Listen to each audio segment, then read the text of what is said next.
Varicose veins కి సరైన చికిత్స కోసం సంప్రదించండి ఎవిస్ హాస్పిటల్. నమస్తే రమగారు. నమస్తే రమగారు, కొన్ని పనులు మనం ఇంట్లో చేసేటప్పుడు శుచిగా శుభ్రంగా ఉండి చేయాలి. అంటే స్నానం చేశాకే కొన్ని పనులు చేయాలని అంటారు కదా, అవేంటండి? పూజ అసలు ఇంకా అది నో ఆప్షన్. వంట, పూజ గది శుభ్రం చేయటం కూడా కదా. అవును, పూజ గది శుభ్రం చేయటం కూడా. పూజ వంట స్నానం చేసి చేసుకోవాలి. తర్వాత ఏమో ఏమంటారు, ఏదైనా మందులు తయారు చేసుకుంటాం అనుకో, ఆయుర్వేదంవి మనమే చిన్న చిట్కాలు చిన్నవైన అవి కూడా స్నానం చేసి చేసుకోవాలి. ఎవరినైనా వెళ్ళడానికి, ఎవరినైనా చూడడానికి, వాటికి కలవడానికి వెళ్ళేటప్పుడు, పసిపిల్లల్ని పెద్దవాళ్ళని దేవాలయాలకు వెళ్ళేటప్పుడు స్నానం నియమం, సాధారణ నియమం చేయాలి. ఇప్పుడు స్నానం చేసి చేసుకుంటాం. స్నానం చేయకుండా ఎవరు చేస్తారండి అని వెంటనే 100 మెసేజ్లు వస్తాయి మనకి. చేస్తారు, ఖచ్చితంగా చేస్తారు. స్నానం చేయకుండా ఉంటారు. ఎవరింటికైనా వెళ్ళేటప్పుడు స్నానం చేయకుండా వెళ్ళకూడదు.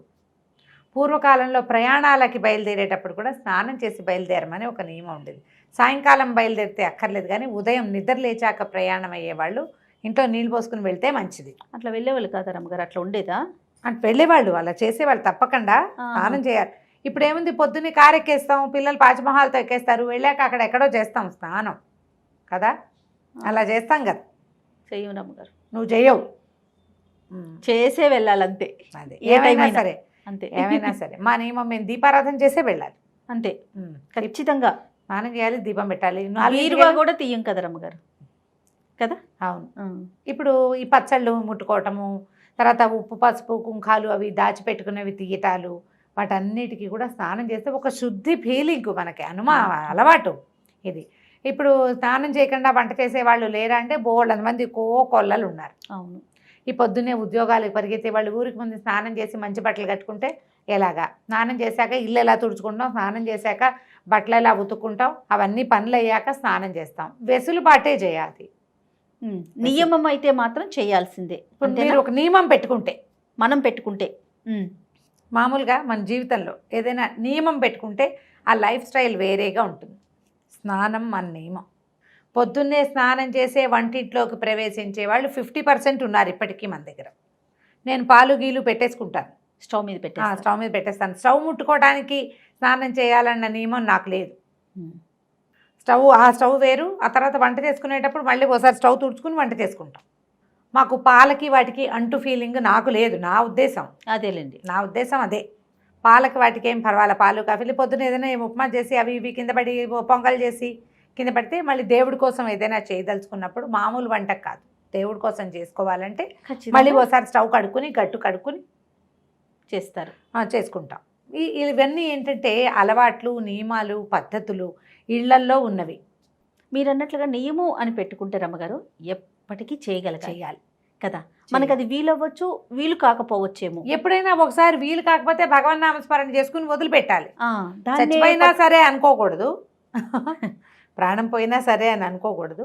కానీ నియమం పెట్టుకుని పనిచేస్తే కొన్ని విధానాలు ఎప్పుడు బాగుంటాయి. లేవగానే బ్రష్ చేసుకోవటం చకచక, తర్వాత బాత్రూములు కడగదలుచుకుంటే నిద్ర లేవగానే బాత్రూమ్ కడుక్కునే ఫ్రెండ్స్ ఉన్నారు నాకు. రోజు బాత్రూమ్ కడిగేవాళ్ళు, కడిగేసి స్నానం చేసేస్తారు. ఆ తర్వాతే కాఫీలు, టిఫిన్లు, ఇంకోటి. ఓకే. పిల్లలు స్కూల్కి వెళ్ళే పిల్లలు ఉన్న వాళ్ళకి ఎలా కుదురుతుంది అంటారు, వాళ్ళకి స్నానం గంట పట్టదు, అంతే 5 నిమిషాలు స్నానం చేస్తారు. వీళ్ళకి నూనె రాసుకుందామా, సున్నిపిండి పెట్టి తోముకుందామా, పసుపు తెచ్చుకుందామా, అదేదో చేద్దామా, ఒంటికి స్క్రబ్ చేద్దామా, ఈ వ్యవహారాలన్నీ ఉన్న వాళ్ళకి ఈ నియమాలు కుదరవు. అవును, నియమాలు కుదరవు. స్నానం చేయకుండా వంట చేస్తే ఏదో కొంప మునిగిపోతుంది అన్నది మాత్రం నేను చెప్పలేను కానీ స్నానం చేసి వంట చేసుకుంటే బాగుంటుంది. పని చేసుకునేటప్పుడైనా కూడా స్నానం చేస్తే ఒక ఫ్రెష్ ఫీల్ వస్తుంది. ఇప్పుడు ఇల్లు ఉడుచుకోవటము అవన్నీ పనులు ఉంటాయి. పని వాళ్ళు ఉన్నారనుకో, అవన్నీ వాళ్ళు ఎవరో పని మనిషి వచ్చి ఇల్లు ఉడుస్తుంది, వాకిలు ఉడిచి ముగ్గేస్తుంది, గిన్నెలు తోమేస్తుంది, స్టవ్ కట్టదే ఖాళీ చేస్తుంది, లేదా రాత్రి నేనే చేసేసుకున్నాను అని అనుకునే విధానం అయితే చేసేయచ్చు. అలా కాకుండా ఈ 4 పనులు చేసుకోవాల్సిన అమ్మతల్లుళ్ళు పాపం తెల్లారి స్నానం చేయండి లేకపోతే మంచిది కదని రమారావు గారు చెప్పారంటే అలా ఎలా కుదురుతుంది? పని చేసుకోవద్దు, ఎవరు చేస్తారు, ఆవిడ వచ్చి చేస్తుందా అని నన్ను కూడా కలుపుతారు అందులో తిట్లలో. పని చేసుకుని వంట చేసేటప్పుడు కొంచెం శుభ్రంగా, అంటే ఇప్పుడు మనం వాకిలు ఊడ్చి, ఇల్లు ఊడ్చి, బాత్రూమ్ గడిగి లేదా బాత్రూమ్ కడకపోయినా బట్టలు జాడిచ్చి అదే బట్టలతోటి వంట చేస్తే శుభ్రత ఉండదు కదా. అవును, అవునా? ఖచ్చితంగా. ఈ పాయింట్ని మనసులో పెట్టుకోండి. వంటకి శుచి శుభ్రత 2 అవసరం. కూరగాయలు కడుక్కోవాలి, శుభ్రంగా కడుక్కోవాలి. చేయాలా? మరి అది వంట దగ్గర నుంచుంటాం, గట్టు గట్టు మన బట్టలు నిన్న రాత్రి మన సాయంకాలం వేసుకున్నవి అలాగే పడుకుని లేస్తాం.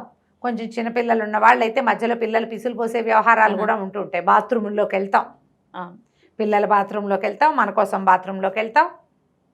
కొంచెం చిన్న వయసు వాళ్ళైతే రాత్రి భర్తలతోటి ఉంటారు. ఇది తప్పని వ్యవహారాలు కదా ఇవన్నీ. జీవితంలో రకరకాలు ఉంటాయి, వాటి అన్నీ ఉండాల్సింది. ఈ తెల్లారు లేచాక మీ పై పనులన్నీ చేసుకుని వీటి అన్ని చోట్ల నుంచి మీ మీద పడినటువంటి రకరకాల సూక్ష్మక్రిములతోటి మీరు వంట చేయొచ్చా? ఇది మన క్వశ్చన్. చేస్తే ఆ వంట శుచిగా శుభ్రంగా ఉంటుందా? ఇది మీకే క్వశ్చన్. అంతే. చేయొద్దు అని నేను చెప్పట్లేదమ్మా, ఆలోచించుకుని చేయండి అని మాత్రం చెప్తా. మనం ఏం పని చేసాం దాని ఎఫెక్ట్ మనం వండే వంట మీద ఉంటుంది. కాబట్టి స్నానం చేసి వంట చేసుకుంటే బాగుంటుంది. ఓకే.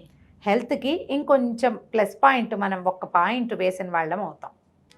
చేతులు శుభ్రంగా ఉంటే మనం ముంజేతుల మీద ఏ మురికి ఉంటే కడుక్కుంటాం కదండి అంటారు. అయినా కొంత క్యారీ చేస్తాం. స్నానం చేసేసరికి ఏమవుతుంది, వేడి నీళ్ళు సన్నీళ్ళు సబ్బో సున్నిపిండో వేసి తోముకుంటాం. మనకు కూడా ఒక ఫ్రెష్ ఫీల్ ఉంటుంది. చేసే వంట శుద్ధంగా ఉంటుంది. వండిన దానికి ఆ దేవుడి దగ్గర పెట్టడానికైనా బాగుంటుంది. స్నానం చేయకుండా వంట చేశాను, ఆ పదార్థం దేవుడికి ఎలా పెట్టను అని అనిపించవచ్చు.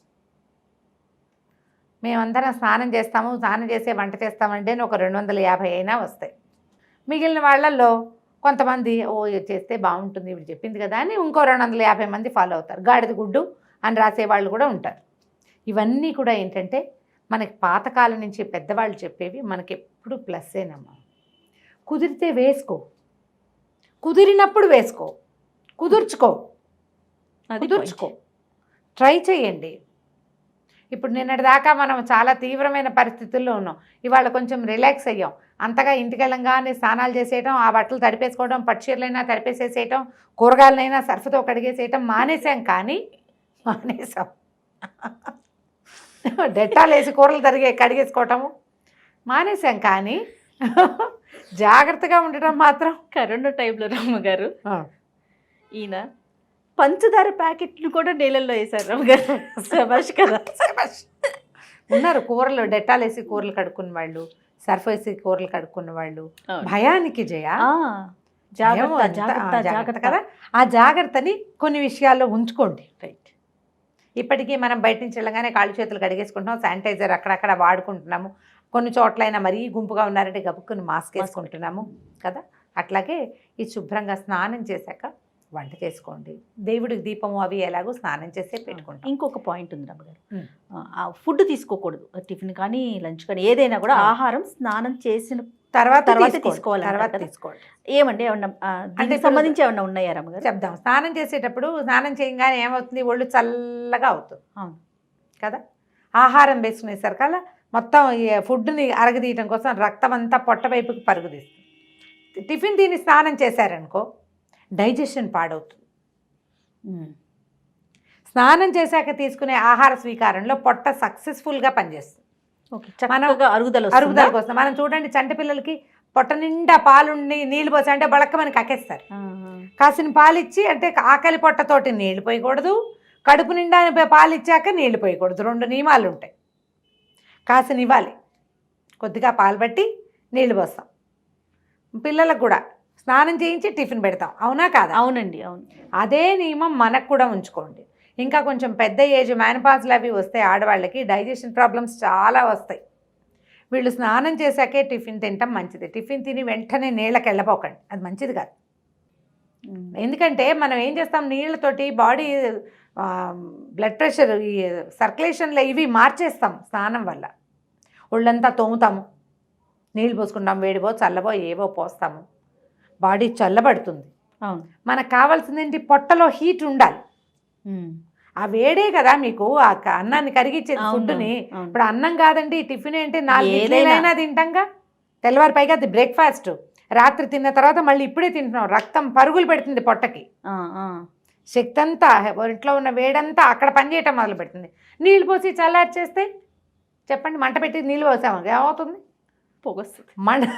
అది మంట పెట్టి దాని మీద నీళ్లు పెట్టాలి, దాంట్లో పెట్టకూడదు. మనం పుట్టినప్పటి నుంచి నేర్చుకుంటూనే ఉన్నాం కదా, కొత్త కూరలు నేర్చుకుంటాం, కొత్తవేవో టిఫిన్లు నేర్చుకుంటాం, హెయిర్ స్టైల్ మారుస్తాం, చీర కట్టు మారుస్తాం, అన్ని ఏమీ మారకుండా అలాగే ఉన్న వాళ్ళు కూడా కొన్ని కొత్త కొత్తవి ఇంప్లిమెంట్ చేస్తారు. నేర్చుకుంటూ ఉంటాం కదా కదా, చచ్చేదాకా నేర్చుకోవాల్సిందే. ఏదో ఒక మంచి విషయం మనకి తెలియంది లేదా తెలిసినా మనకి ఆచరించడం కుదరంది కొంచెం చిన్న చిన్న మార్పులు చేసుకుంటే హెల్తీ లివింగ్కి ఇవన్నీ హెల్ప్ చేస్తాయి. తప్పకుండా అండి. నమస్తే రమగారు. నమస్తే.